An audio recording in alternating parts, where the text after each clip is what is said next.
Welcome back to another episode of Gus Talks Wrestling. And what I'm talking about today is the WWE PLE that just happened this past weekend.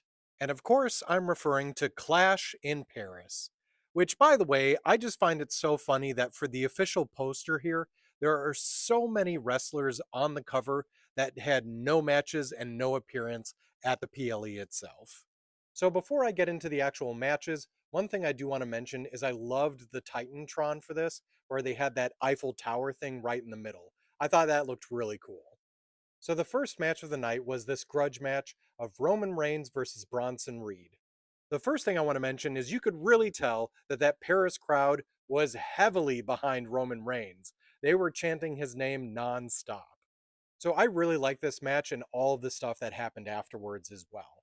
I kind of wanted Reed to actually be the one to win this, just mainly due to the fact that I don't think Bronson and Braun have looked all of that intimidating or that much of a dominant force. And I think if Reed had won this, whether or not it was due to count out or disqualification or whatever, I think it could have looked a little bit better for him. But I see why they did what they did. And I like the idea of just completely dismantling Roman. So now he's pretty much out of the equation for the time being. Now, I'm under the belief that more than likely this is a way to take Roman out for a bit so he can go film his scenes for the Street Fighter film where he's playing Akuma. One other random thing about this. So if you didn't already know, yes, there's a Street Fighter film coming out. He's going to be in it. Cody, who's currently out at the moment, is playing Guile in that movie, so that's what he's doing. I'm also curious about one thing. I know that Liv Morgan, I think, is out filming a different movie, but does anyone else think that she would make a great Cammy for the Street Fighter film? Anyway, back to this match though. I thought this was really good, and I'm going to give it a 5 out of 5. Next up, we have the WWE Tag Team Championship match, where we have the current champions of the Wyatt Six versus the Street Profits. So I don't know about anyone else, but I was a fan of the Borderlands entrance for the Street Profits. I'm one of the people who doesn't mind the video game crossover entrances, but what do you guys think? The match itself, in my opinion, was pretty good, but I didn't really find anything spectacular about it. I like the fact that the Wyatts did retain because I want them to keep becoming more of a dominant force so that they are like the gatekeepers to the tag team titles. I also find it interesting that they're finally starting to go with the storyline of the Street Profits potentially breaking up, which I think could be good for Montez. I'm worried about what would happen with Dawkins, as I could see him potentially being a good mid carder. I just don't know if he could get to that top tier like Montez potentially could. Also, if they do break up, what do you do with BFAB? Because you haven't really had her do much, and then when you have, she's always partnered with someone or with a faction, so she might be let go if this does end up happening. Anyway, I'm going to give this match a 4 out of 5. Then we have the Women's Intercontinental Championship match of the current champion Becky Lynch versus Nikki Bella. I don't know if anyone was specifically asking for this match to happen, but I do understand Nikki is potentially either working her way to retirement or is trying to become relevant again and get back into the mix. Now, I've never been the biggest Nikki Bella fan, but I do have to say this was probably one of her better matches aside from that moment when she kicked off the top rope and completely missed Becky, but I don't know if that was her fault or Becky's. Because let's also talk about the fact that in that sequence where Becky is having her head smashed into the commentators' tables by Nikki, that looked terrible. And that was all on Becky. She, for some reason, kept slapping her hands in the way, and it did not look like it was impactful whatsoever. I do think it was a good idea to keep the belt on Becky, as she's been doing great with her promos and getting so much heat from the crowd. Now, because of those just very glaring issues, I'm going to give this match a 3 out of 5. All right, moving on to the Donnybrook match of Sheamus versus Rusev. This was honestly a really good match between the two of them. I wasn't that interested in the feud that had been going, but this was such a good match between them.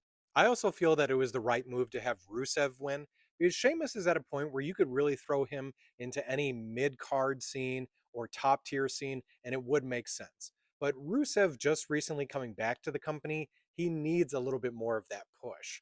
In fact, I think he should probably go for a title after this. Potentially more of like the Intercontinental rather than the World Championship because there's so much going on with that. But I honestly could see him potentially getting the belt off of Dominic, and then maybe that leading to a match of him versus John Cena.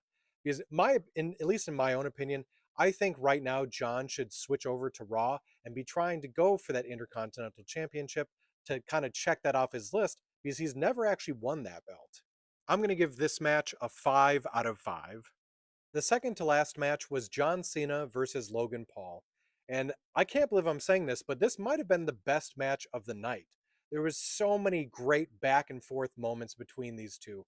And that really shocked me just due to the fact that coming into this, I at first was really kind of annoyed that Logan Paul was one of the last opponents for John Cena here. And it just didn't feel right. But Logan really stepped up, and this ended up being an amazing match. The one thing that did surprise me is that there was no appearance of Brock at the end of the match. Mind you, I'm not a fan of Brock Lesnar, especially with everything that's going on with him, but it did just seem kind of odd that there wasn't a reappearance. But they might just be waiting for SmackDown. The one thing I'm really curious about though is with the rest of John Cena's appearances, like there's less than 7, I think, at this point. And if you factor in that we also have WrestlePalooza, Crown Jewel, Survivor Series, and then his event that PLE or Saturday Night's Main Event or whatever it is in December, that's his last appearance, that's 4 already taken out. He's got to be taken out some way in like a medical way or an injury or something to where he doesn't show up for SmackDowns for a little while because I don't know. I don't know how they're going to get this worked out with the rest of his schedule. But anyway, I'm going to give this match a 5 out of 5. The main event was the WWE World Heavyweight Championship Fatal 4-Way, where you have Seth Rollins, LA Knight, CM Punk, and Jey Uso. This was another really great match between all of them. Although I do have to say, can we go one PLE where Jey Uso doesn't have taped up ribs and is just at 100%? Like, I don't know why they keep doing this. My worry is that they don't have full confidence in Jey, and that if he ends up screwing up or is not doing well, that they can just blame it on the injury. Also, am I the only one who really just wants to see LA Knight get some sort of world title run? Like, I definitely don't want it to be one and done, but it doesn't have to be the longest thing either. Just a little bit of a run with the world title. He just, I don't know, he just needs that ability to showcase him as the top guy. And it just bothers me that they just aren't giving him that opportunity whatsoever. Also, the appearance of Becky did actually surprise me. I wasn't expecting that, and that was really good. But I do have to say at this point, this has to be the way that AJ Lee comes back. Whether it's just for one match or for a short run or permanently, for whatever reason, she needs to come back. And they're teasing it. If they don't have this leading to her coming back, I think people are going to revolt. So I'm going to give this match a 5 out of 5. So when it comes to the whole PLE for Clash in Paris 2025, I'm going to give it a 5 out of 5. Do all of you agree with my opinions on each of the matches? Do you disagree? Let me know what you thought about Clash in Paris in the comments.